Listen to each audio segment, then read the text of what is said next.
Bonjour à tous, ravi de vous retrouver sur France 24 pour cette nouvelle édition. Paris accueille donc aujourd'hui et ces 2 prochains jours un sommet pour un nouveau pacte financier mondial. Une cinquantaine de chefs d'État et de gouvernement ainsi que des grandes organisations internationales y participent. Ils ont répondu présents à l'invitation lancée par Emmanuel Macron. Voilà, chef de l'État qui lançait donc ces 2 jours de rendez-vous. On va retrouver tout de suite sur place notre envoyé spécial Karim Yayaoui. Karim, on vient d'entendre le discours d'ouverture du chef de l'État.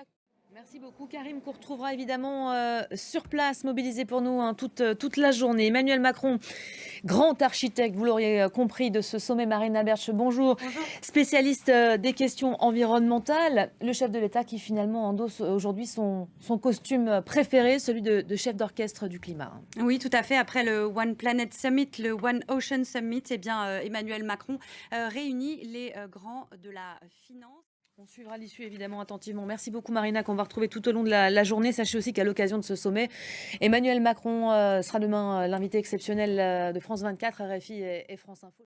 Marine l'évoquait à l'instant, il y a des présents mais des absents aussi. L'Américain Joe Biden, Narendra Modi également. Tous deux évoluent en ce moment même à Washington. Les Américains qui déroulent le tapis rouge au président indien. Visite de 2 jours qui ne démarre officiellement qu'aujourd'hui.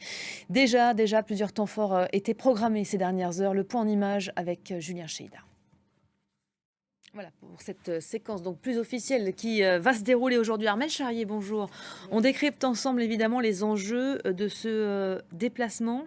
Depuis 2014, il n'y avait pas eu de visite du président indien à Washington. Pourquoi tout ce temps? Ça fait presque 10 ans quand même. Oui, alors il y avait eu des allers-retours du président.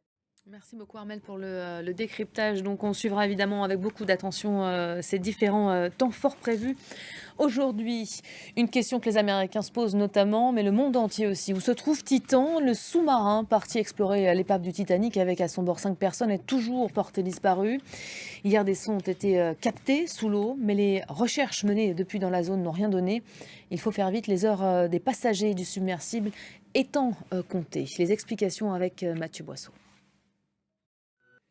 Fin de ce journal, merci à vous de l'avoir suivi. D'autres infos dans quelques instants sur notre site internet également, www.france24.com. À tout à l'heure.